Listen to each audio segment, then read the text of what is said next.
Welcome back to the solutions manual. In this video, we will solve the problem 4/1 from Engineering Mechanics Statics by Meriam and Kraige 7th edition. According to this problem, we have to determine the force in each member of the loaded truss.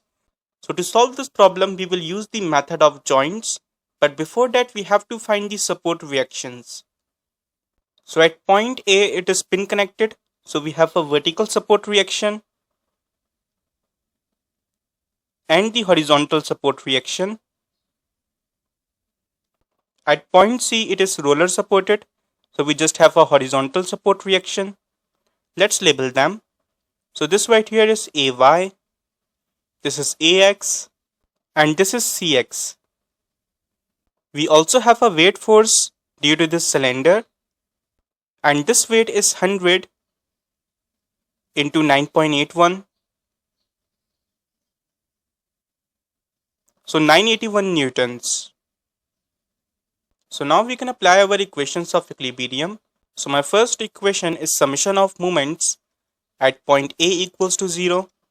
I am considering counterclockwise direction as positive. Since the line of action of AY and AX is passing through the point A, so these two forces do not have any momentum with respect to the point A. So AX and AY will not produce any moment about the point A. This support reaction CX is trying to rotate the truss in counterclockwise direction about the point A. So the moment produced by this support reaction CX will be taken as positive. And the moment arm is 5 meters. The weight of the cylinder is trying to rotate the truss in clockwise direction about the point A. So the moment produced by the weight of the cylinder will be taken as negative. So negative 981.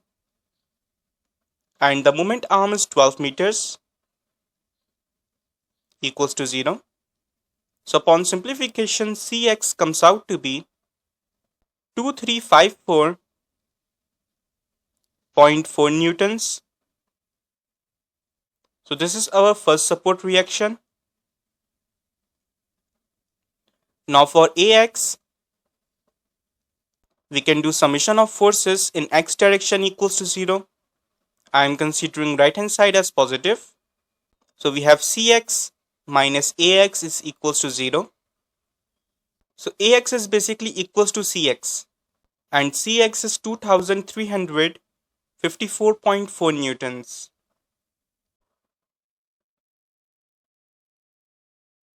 And for the support reaction Ay, we can do summation of forces in y direction equals to 0. I am considering up direction as positive. So we have Ay minus the weight of the cylinder. So 981 newtons equals to 0. So Ay is equals to 981 newtons. So these are our support reactions. Now we can use the method of joints to find the force in each member of the truss. So starting at the joint A. So if I draw the free body diagram of the joint A, then it would look something like this.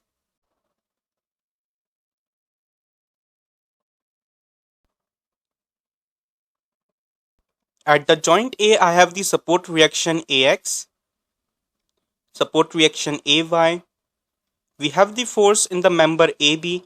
I am assuming it as a tensile force.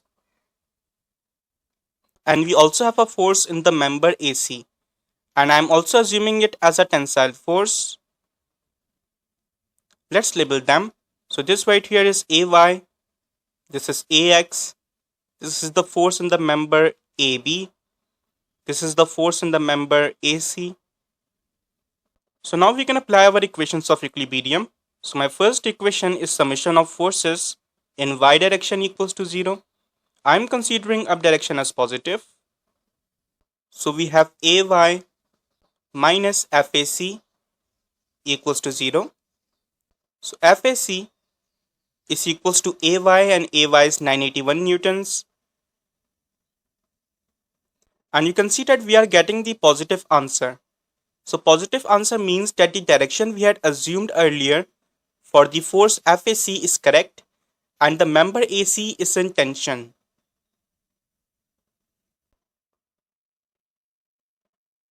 Now for the force in the member AB, we can do summation of forces in x direction equals to 0.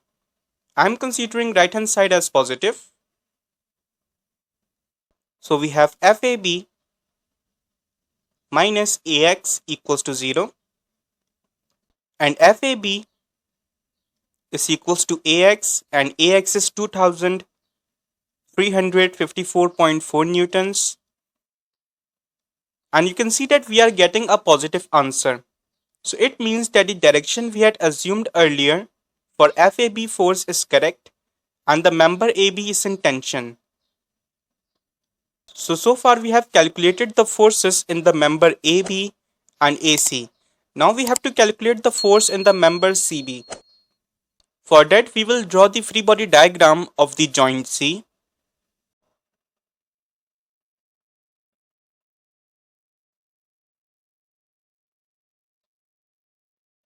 So the free body diagram of the joint C would look something like this.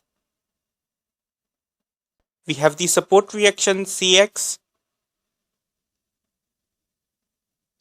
We have a force in the member AC, which is a tensile force. And we also have a force due to the member CB.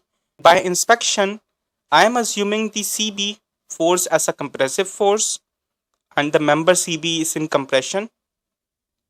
Let's label them. So this right here is Cx, this is FAC, and this is FCB. Let's call this angle alpha. Now we have to resolve this FCB force into its components. So we have a vertical component and the horizontal component. Let's label them as well. So the horizontal component is FCB cos alpha and the vertical component is FCB sin alpha. And now we have to find the angle alpha. So if I draw a horizontal here, this angle is alpha. And that angle is also alpha because they are alternate angles, so they are equal. So for alpha, consider the triangle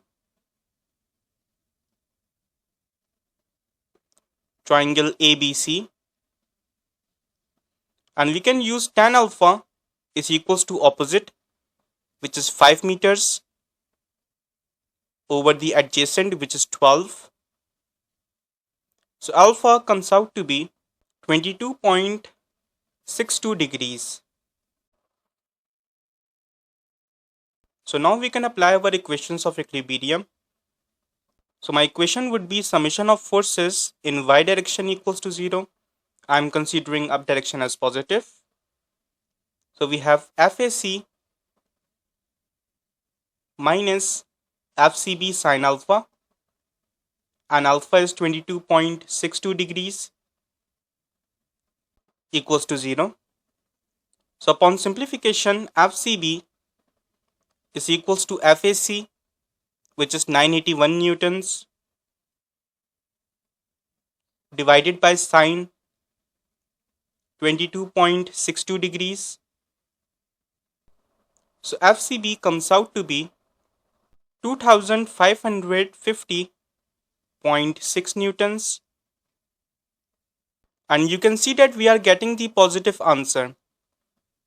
It means that the direction we had assumed earlier for FCB force is correct and the member CB is in compression.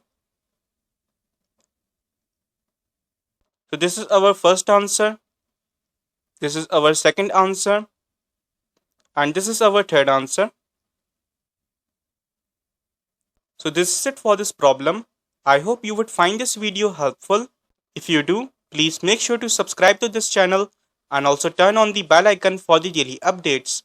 And if you have any questions or any doubts in the free body diagram or in the equations of equilibrium, then feel free to ask in the comment section and I will try to answer them as soon as possible.